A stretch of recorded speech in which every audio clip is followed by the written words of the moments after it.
Yo! What is good? Welcome back to Joshon Point mga pare. So ngayon, ang pag-uusapan natin kung bakit yung pagiging maawain mo ang magpapahamak sa'yo. Kaya ready ka na, hit mo na yung like button, share mo na rin, and let's go!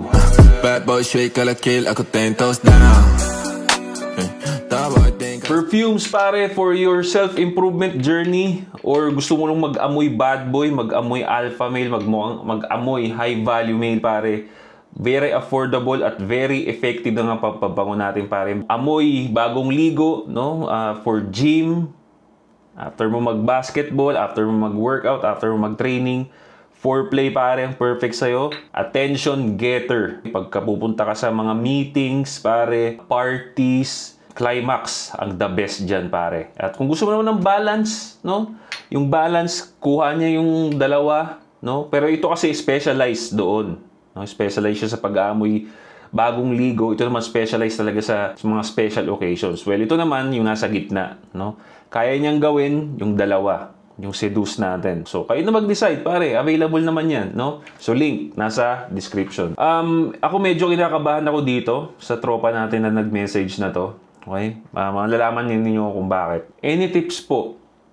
Meron po kasi akong kinakasama ngayon, no? Magkasama kami sa iisang bahay at 2 years na kaming magkarelasyon.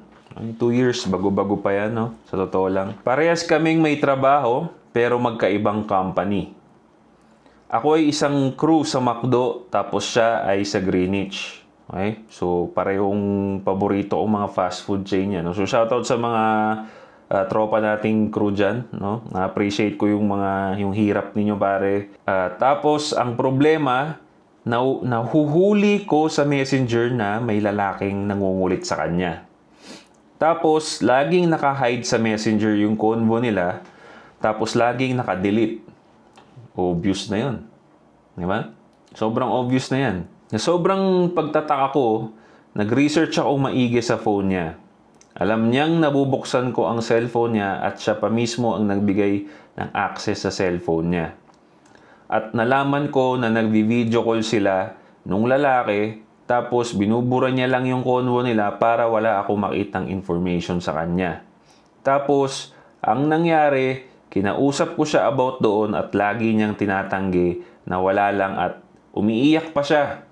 No? Again, ito naman talaga gagawin eh. Ito gagawin ng mga nahuhuli, iiyak. No, but para sa akin, this is a sign of manipulation. No? Pag ang babae nahuli ninyo nang may ginagawang kalokohan tapos iniyakan kayo, yan na yun. No? By nature, ang weapon talaga ng babae, kasi tayo, ang weapon nating mga lalaki is yung strength natin. Okay? Yan ang weapon natin para mag-survive, yung physical strength natin. But the girls are not like that. Okay? So, ang nature nila to survive is to manipulate. So, kailangan alam nyo yun eh. Kailangan alam nyo yung mga ganong klaseng eksena. Okay? Kaya nga, yung mga lalaking, mapapansin mo, yung mga lalaking hindi capable sa physical strength, gagamitin din nila yung emotional manipulation. No? Kaya mapapansin mo yung mga white knight, yung mga simp, di ba? Yung mga performative male, puro emotional yung mga post niyan because hindi nga nila kaya mang-attract ng babae gamit yung nila yung tika sila bilang lalaki. So, dahil feminine side tong mga ulupong na to, nandun sila sa emotional manipulation. Yun. So, umiiyak pa siya sa akin dahil doon at sinabi ko sa kanya, makipag-cool off muna ako sa kanya. Ang problema, Kuya Josh, gusto ko muna bigyan ng space ang sarili ko sa kanya, pero nandito siya sa bahay namin. So, hindi mo to matatawag na cool off or hindi mo to matatawag na break up kung magkasama pa rin kayo sa bahay. Kalokohan yun. Maalala mo yung ginawa niya, so parang walang move on na mangyayari. Ganito rin yung mga eksena pare pagka nag-break up kayo ng ka-opisina mo talaga tapos ka-team mo pa. Mahirap eh. Wala kang choice kundi talagang tiisin na lang na nakikita siya dyan. So, pero dito kasi since mukhang place mo naman ata to, meron kang choice. No? Meron kang choice. Pero tignan natin ha. So, ang problema, Kuya Josh, gusto ko munang bigyan ng space yung sarili ko sa kanya pero nandito siya sa bahay namin. at wala siyang mauuwian dahil binabastos siya ng kanyang tatay sa kanila. Yun yung isang reason kung bakit ayaw pakawalan ni tropa yung babae or nagdadalawang isip siyang paalisin. Because nga daw, binabastos siya nung airpot. Yung babae niya na yun, binabastos daw nung airpot niya. No? Tapos, yung nanay niya ay wala na. Tapos, puro lalaki pa ang kanyang mga kapatid. Okay? So, ang main reason ng pag-hesitate ni tropa na paalisin tong babae, nagki-care siya, no? To be short. Dahil nga siguro alam niya na yun nga, binabastos ng babae, ng tatay yung babae, tapos puro daw lalaki, so nagki-care siya. Pero ang tanong, ano ba to? Sinabi lang ba sa'yo to? O alam mo talaga, nakita mo? O sinabi lang sa'yo nung babae? As part of their manipulation. Para, alam mo na, di ba kasi kaya nga, ganun nga sila, magmamanipulate sila para umayon sa kanila yung sitwasyon. So, gusto kong maputol muna ang connection naming dalawa sa isa't isa para makapag-isip-isip. Very good. Di ba? Again, yung last video natin pare, naalala nyo yun, yung sobrang na-bad trip ako, yung lalaking gusto ng drama video. Na-bad trip ako dun eh. Di ba? Kasi parang hindi siya self-aware sa nangyayari, wala siyang gustong gawin sa nangyayari. But ito yung mga gusto kong kausap, yung nagkamali, pero alam naman yung gagawin sunod. Pero anyway, kahit naman hindi nyo alam yung gagawin pare, message nyo lang ako. No? Yun nga lang, makakatikim ka lang ng konting galit sa akin or bad trip. But you know, gano'n naman talaga eh. Di ba? Gano'n naman talaga. Pero at the end of the day, tutulungan ko pa rin naman kayo. No? Pasensya na doon sa tropang nag-send ng message na yun pare last time. But you know, pag hindi kasi kita tinotoo pare, magtutuloy-tuloy lang yung katangahan mo. Okay? So balik tayo dito kay tropa. So yun, puro lalaki daw yung kapatid. Gusto ko maputol muna yung connection namin dalawa sa isa't isa para makapag-isip-isip. Pero naawa pa rin ako sa kanya dahil wala siyang matitirhan at siya pa mismo ang nagsabi sa akin nun. Okay? So yun nga, sinabi nga ng babae sa kanya na nasa isang sitwasyon siyang hindi maganda kaya wala siyang place, wala siyang place na mauwian, na maayos kasi nga yung tatay nandun, puro lalaki kapatid. By the way, Kuya Josh, matagal nyo na po akong follower sa YouTube, TikTok at lagi po akong pinapanood yung mga advice nyo tungkol sa men empowerment. Maraming salamat po. In case na masagot nyo, sana marami kayong matulungan lumapit na kalalakihan. Okay? Abangan ko yung sa YouTube yung advice ninyo. Ano nga ba ang pwedeng gawin ni tropa dito? No? Kung ano kasi bro, nagigets kita. No, nagigets kita pare kung bakit nag-hesitate ka na umalis or paalisin yung babae na yan sa poder mo because nag-care ka nga. Compassionate si tropa, hindi naman natin again maaalis yan sa dugo natin, no, bilang nag-iisip na tao or isang tao, di ba? Kasi meron talaga tayong compassion. At syempre, nagloko man yung babae, nararamdaman ko na may feelings ka pa rin kaya nag-care ka. Yun ang ano mo, 'di ba? Yun ang stance mo, 'di ba? So baka may mga nanonood din na yun din ang stance. Katulad nila ng stance si tropang nag-message na to na hindi nila mapapauwi dahil nga nagki-care sila, okay? Kaya itong sasabihin ko sa iyo, kailangan mo i-consider, no? Hindi ako magde-decide kung anong gagawin mo, but ito lang sasabihin ko sa iyo, no?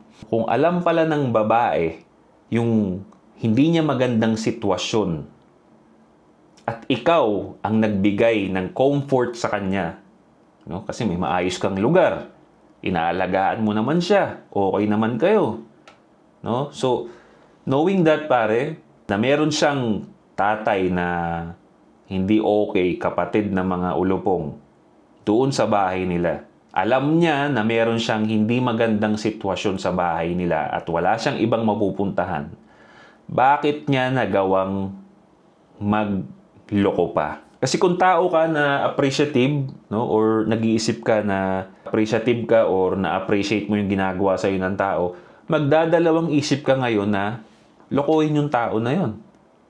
Diba? Kunyari may tropa ka, o hindi babae, tropa ka. May tropa ka na, for example lang, no? Nung wala kang ulam, binibigyan ka niya ng ulam. Diba? Pag kailangan mo magpahatid, pre, hatid mo naman ako dun, saglit lang, sige na. Hinahatid ka. Papasok pa ba sa isip mo na traitor rin yung tropa na yun lang ang tumutulong sa'yo? Hindi, di ba? Pag tinrider mo pa yung tropa mo na yon na tumutulong sa'yo at nagbibigay sa'yo ng tulong, ay sobrang bobo mo na.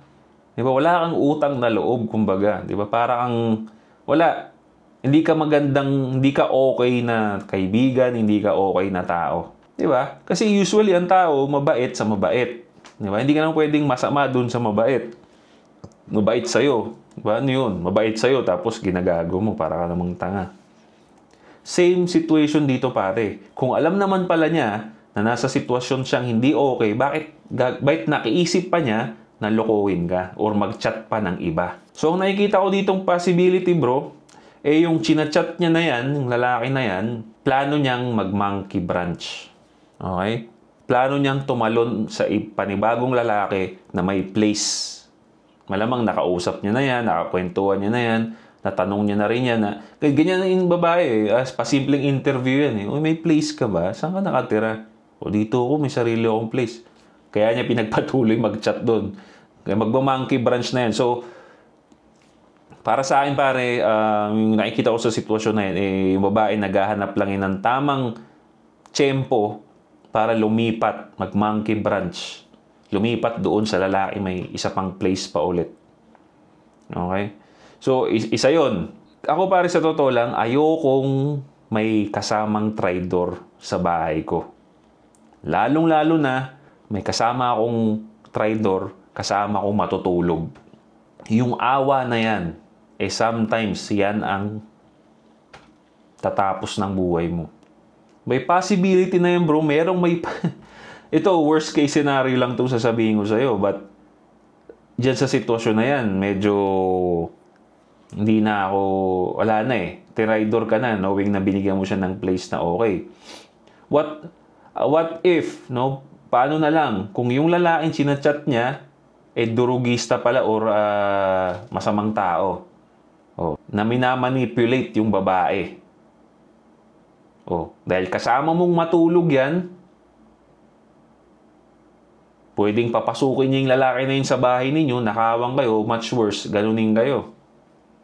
Yun ang mga naisip ko dyan, pare. Yan yung perspective ko dyan. Kaya takot akong matulog. Kaya pag lagi ko sinasabi sa inyo, mayroon akong video niyan, pare, di ba? May video ko niyan. Sabi ko, pag nagloko na yung babae at nasa place ninyo, umalis ka na or paalisin mo na yan.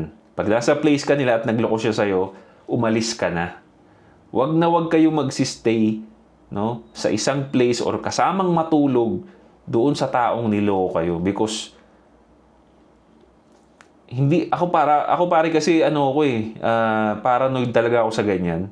No, paranoid ako sa ganyan na ewan ko na instinct ko lang talaga na ayoko nang once niloko mo ko, hindi mo ako ayokong kasama kitang matulog dahil baka kung anong gawin mo na sa akin. Yun yung sinasabi ko sa iyo, pare. Basta ito tatandaan nyo, pare, maraming namamatay or maraming napapahamak dahil sa maling tao yung pinag-awaan nila. Yung compassion mo, maling tao ang nabigyan mo.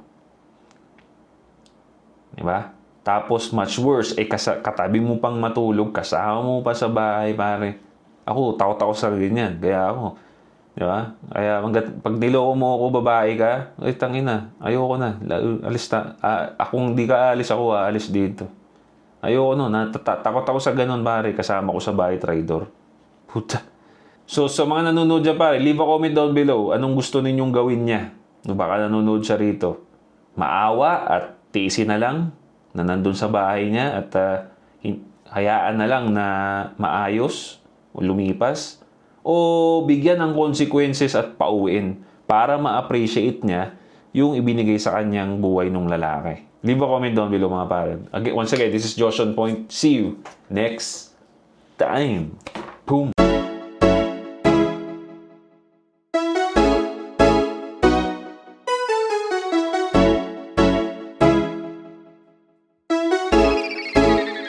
GFAB.